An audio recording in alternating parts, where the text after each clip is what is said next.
¿Se asustaron? Lo siento, solo quería despertarlos. ¿Recuerdan cómo se llamaba esa obra? Exacto, El Grito, de Edvard Munch, y pertenece a un estilo que acabamos de terminar hace muy poco, que se llamaba el expresionismo. Vamos a recordar algunas cosas sobre esta vanguardia. Para comenzar tenemos que saber que esta es una vanguardia artística, no es un simple estilo, sino que entra en la categoría de las vanguardias, porque corresponde a esos movimientos artísticos que lo que buscan es repensar el arte, reestructurarlo, destruirlo, rearmarlo, en el fondo reconfigurar el escenario artístico del momento.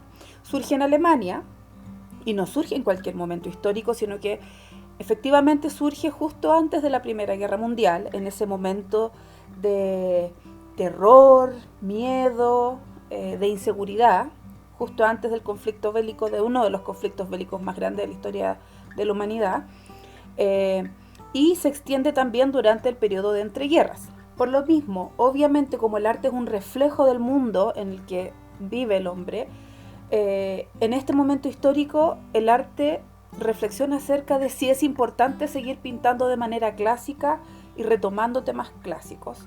Y la respuesta es no, ¿verdad? Por lo tanto, lo que busca expresar es aquella angustia existencial del ser humano que está viviendo en este periodo histórico.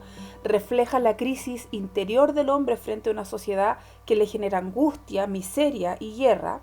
Y para lograr expresar este sentimiento de miedo, de pánico, de soledad, es que recurre a dos elementos. Primero, a que desfigura las formas, y es por eso que el expresionismo es una de las primeras vanguardias que trabaja formas no figurativas. Deforma, descompone, etc. Desfigura las formas y emplea colores fuertes, líneas quebradas, etc. Las temáticas siempre son temáticas oscuras, sórdidas, que muestran una visión trágica de la vida y del ser humano. Es un arte que es pesimista, y que visualmente genera un shock en los espectadores. Si crees que se me olvidó algo, te desafío a que me escribas y me puedas comentar para que yo lo pueda retomar.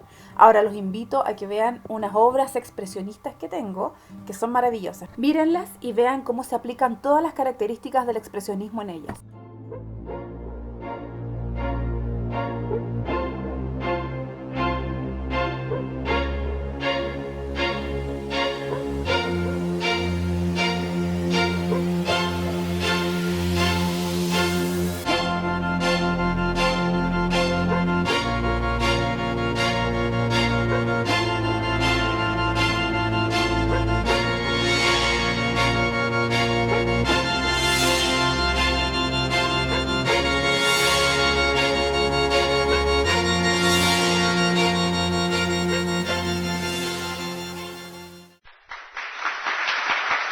Felicitaciones por sus tremendos trabajos, la mayoría de ellos son impactantes, ¿no encuentran? Ahora es tiempo de avanzar, continuaremos con las vanguardias artísticas y vamos con el cubismo. Si ustedes miran esta línea de tiempo, se darán cuenta que parte en el año 1900 y termina en el 2000, y que inicia con el primer estilo llamado postimpresionismo, y en el arte de nuestros días al final está el arte en internet, que me interesa que vean en ella todos los estilos que han ocurrido entre el año 1900 y el 2000. Entre ellos están el fauvismo, arts and crafts, expresionismo, cubismo, surrealismo, constructivismo, dadaísmo. Muchos de ellos no vamos a poder ver en este año, pero me interesa ver algunos que son fundamentales. Uno de ellos es el cubismo, que es una vanguardia histórica fundamental en la historia del arte y que se desarrolla entre los años 1907 y 1917. Empecemos mirando la siguiente obra.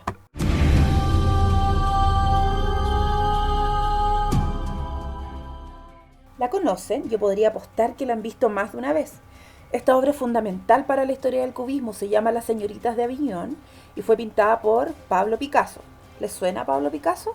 Obvio que sí, ¿verdad? Él es un artista español, padre del cubismo, y para hablarles de esta obra solo puedo decirles que tuvo muchas influencias para poder crearla. Una de esas influencias es el arte africano. De hecho, si ustedes miran Las señoritas de Aviñón, que es una obra gigante, es muy grande, van a poder ver 5 figuras humanas femeninas totalmente desnudas, y 2 de ellas tienen un aspecto que es cubista, mientras que las otras 3 están inspiradas en las máscaras africanas. Pablo Picasso las observa, se inspira en el tema y las aplica en esta grandiosa obra. Eso sí, desfigurando los rostros y geometrizándolos. Increíble, ¿no? ¿Quieren saber un poco más sobre Picasso? Todos lo conocen como Pablo Ruiz Picasso, pero su nombre real era Pablo Diego José Francisco de Paula Juan Nepomuceno María de los Remedios Cipriano de la Santísima Trinidad Ruiz y Picasso.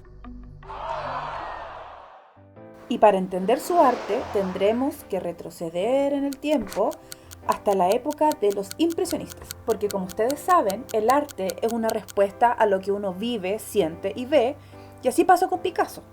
Él, para poder crear el cubismo, se inspiró en un artista que nosotros ya vimos, en el grandioso Paul Cézanne, quien, siendo un postimpresionista, sin saberlo, fue el padre del cubismo. Por favor, pongan muchísima atención en el siguiente video. Para buena parte de los pintores de la vanguardia, Cézanne sería el padre de la modernidad. Picasso escribió: Cézanne era mi solo y único maestro. No creáis que me limitara a mirar sus cuadros. Pasé años estudiándolos. Cézanne era como un padre para todos nosotros. Paul Cézanne nació el 19 de enero de 1839 en Aix-en-Provence, primogénito de una familia dedicada a la fabricación y exportación de sombreros que más tarde se interesará por los negocios financieros. En abril de 1861, el joven Cézanne se traslada a París. Se matricula en la Académie Suisse, donde conocerá a Armand Guillaumin, Camille Pissarro, Pierre-Auguste Renoir y Claude Monet. Visitará con frecuencia el Museo del Louvre, donde admirará la obra de los maestros clásicos. Pero el suspenso en el examen de ingreso de la Escuela de Bellas Artes supone un fuerte mazazo para su autoestima, decidiendo regresar a Aix y trabajar en el banco de su padre, sin renunciar a acudir a la Escuela Municipal de Dibujo. En enero de 1862 decide abandonar el trabajo en el banco para instalarse en su finca del Jas de Bofan y dedicarse a la pintura. Louis-Auguste Cézanne admite que su hijo continúe su carrera artística y le asigna una pensión de 150 francos mensuales, regresando Paul a París en noviembre de 1862. De nuevo acude a la Académie Suisse, dedicándose al estudio de desnudos sin la guía de un profesor. En el verano de 1864 regresa a Aix, iniciando una etapa en la que está a caballo entre su ciudad natal y la capital, trabajando en una serie de obras caracterizadas por la violencia y el erotismo, obras que serán enviadas al Salón Oficial, obteniendo siempre el rechazo por parte del jurado. En 1866 realizará sus primeros intentos de pintura al aire libre en la localidad de Bennecourt, a orillas del Sena, donde había acudido junto a sus amigos Zola y Bayle. El estallido de la guerra franco-prusiana en julio de 1870 llevará a Cézanne a instalarse en L'Estaque, un pueblo costero cercano a Marsella, en compañía de su compañera Hortense Fiquet. En estos meses de L'Estaque se interesa especialmente por el paisaje, abandonando su estilo romántico para ofrecernos una nueva visión de la pintura. En el verano de 1872, los Cézanne se trasladan a Pontoise, localidad cercana a París, a orillas del Oise, invitados por Camille Pissarro. En esta estancia se producirá un significativo cambio en el estilo de Cézanne, ya que empezará a pintar al aire libre y empleará una paleta y una pincelada vinculada al impresionismo. Los jóvenes artistas deseaban mostrar sus obras al público y por ello no cejaban en su intento de ser admitidos en el salón. Sin embargo, tanto rechazo llevó a considerar el montaje de una exposición propia como la mejor solución. Tras numerosos esfuerzos, entre abril y mayo de 1874 se desarrolla la primera exposición conjunta de los jóvenes creadores. Desde ese momento, estos artistas, preocupados por la luz y el color, se denominarán impresionistas. Si bien en la segunda exposición impresionista, la celebrada en 1876, Cézanne declinó participar, sí lo hace en la del año siguiente, aportando 16 lienzos. El público se ceba con las obras de Cézanne y la crítica no le concede ningún respiro, llegando incluso a recibir insultos. Esta delicada situación supondrá el rechazo del mundo cultural parisino por parte del maestro y su paulatino alejamiento del estilo impresionista para comenzar un camino de búsqueda personal, entrando en el neoimpresionismo.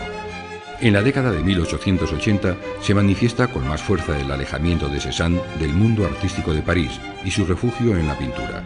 Visitará diferentes lugares y experimenta una nueva forma de trabajar basada en la observación de la naturaleza, intentando recuperar la forma y el volumen a través del color. Intentará estructurar la realidad que le rodea, tendiendo a geometrizar la naturaleza. Incluso captará los objetos desde puntos de vista diferentes para romper con las leyes tradicionales de la perspectiva. Para realizar sus obras tardará mucho tiempo, en ocasiones 4 o 5 años, e incluso algunos lienzos no los llegará a acabar. En 1887 se instala en Ais y pinta al aire libre, realizando un buen número de paisajes de los alrededores. Este retraimiento le llevará a desarrollar su máxima capacidad creativa, empezando a trabajar en la serie de los jugadores de cartas y continuando con sus naturalezas muertas, intentando transmitir la estructura de los objetos que aparecen en sus composiciones, expresando su esencia y captando la verdad fundamental de la naturaleza. El 25 de octubre de 1897 fallece su madre, iniciándose problemas por la herencia. Su aislamiento se acentúa, volcándose en los paisajes de Le Tolonnet, la cantera de Vivemus, el Château Noir o la montaña Sainte-Victoire. La muerte de la madre supone un duro golpe para el maestro, que no se recupera de la venta en 1899 de Jas de Bofan, refugiándose durante 5 años en Aix. La salud de Cézanne empeora con el paso de los años. La diabetes, cuyos primeros síntomas se habían manifestado en 1890, se convierte en aguda y su carácter, ya de por sí irritable, se hace ahora intratable.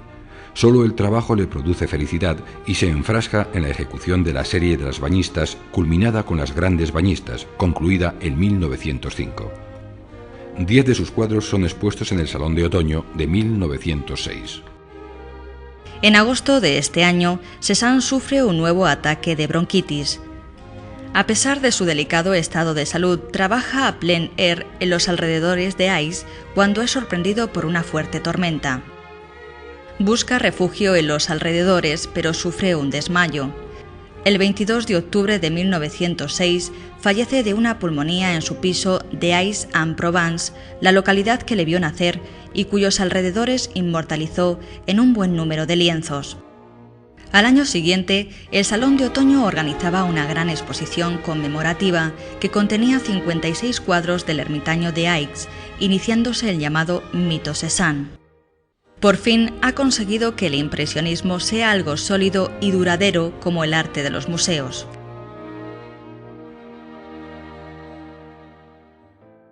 En resumen, la vida de Cézanne se basa en una dedicación absoluta a su obra. A pesar de ser rechazado constantemente, enjuiciado y catalogado como un arte totalmente despreciable, él se dedica con mayor tesón a generar un estilo y un lenguaje propio que nadie más estaba empleando y que sentará las bases del cubismo en el futuro. Algunas características de su obra son la geometrización, lo que podemos observar en esas casitas que se ven como cuerpos geométricos bastante planos. Ahora fíjense en la montaña y en el tronco, parece que no tuvieran volumen. Esas formas son simplificadas por Cézanne. Lo mismo ocurre aquí. Tanto el suelo como esas casas o los cerros son llevados a sus formas geométricas más básicas. A eso me refiero con geometrización, a simplificarlos hasta llevarlos a la forma geométrica original. Es algo así como limpiarlo de todo accesorio innecesario. En su afán de representar la realidad de la naturaleza, es decir, su esencia, su geometría, Cézanne hace algo muy loco para la época. Busca eliminar la perspectiva generando formas planas, sin volumen y sin cuerpo. En la medida que avanza en su estudio y análisis de la naturaleza, Paul Cézanne llega a una extrema simplificación de las formas porque lo que busca es llevar las formas a su geometría básica. Miren el río o la fuente de agua que se encuentra ahí al fondo, los arbustos, el suelo, todo ha sido llevado a un punto de simplificación extrema. En algunas obras hace algo bastante irreal, como mirar los objetos desde varios puntos de vista al mismo tiempo. Por ejemplo, miren esa mesa. Es como si la estuviéramos viendo desde arriba, desde el frente y desde el lado al mismo tiempo. Lo mismo ocurre con el jarrón. Finalmente, fíjense cómo se simplifican y geometrizan las formas en este bodegón. Miren esas manzanas y esa botella. Son simplemente círculos pintados de naranja o verde. De hecho, la botella, un lado está más liso y otro más curvo. Pero lo más interesante de esta obra es la pérdida de la perspectiva. Si miran atrás, en el borde de la mesa, detrás de las galletas, la línea del borde parece estar más arriba, mientras que detrás de la canasta está bastante más abajo.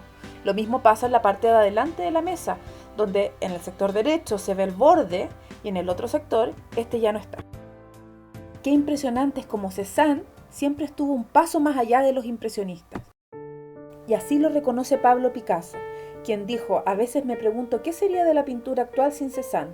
Él me enseñó el amor por las formas y los volúmenes y me hizo concentrarme en el dibujo. Entonces presentí que este dibujo debía ser rígido y nada sentimental. En cuanto a George Braque, quien fundó el cubismo junto con Picasso, también debió hacer frente a las terribles críticas de varios expertos. Uno de ellos en 1908 escribió: son geómatras ignorantes que reducen el paisaje y el cuerpo humano a insípidos cubos. Qué valientes y grandiosos fueron estos artistas que resistieron a la crítica, pues gracias a ellos se fundó el cubismo, una de las vanguardias que cambió la historia del arte contemporáneo y que en grandes rasgos se caracteriza porque se desliga por completo de la interpretación o de la semejanza con la naturaleza. La obra de arte va a adquirir un valor en sí mismo, como un medio de expresión de ideas más que de simples imágenes. Fue una clase intensa, ¿verdad? Hasta aquí llegaremos por hoy. Ahora vamos a la actividad. La actividad de hoy debes crear en un documento en Word, en PowerPoint o en tu croquera un organizador gráfico con todos los contenidos que aprendiste hoy. No olvides por favor incluir los temas más relevantes de esta sesión. Que sea un organizador muy completo. Cuando termines, tómale una fotografía y envíamelo al Classroom. Y finalmente, responde al Google Forms de la tarea de hoy, que básicamente tiene que ver con tu opinión sobre esta clase. Nos vemos la próxima clase. Un abrazo para todas y todos.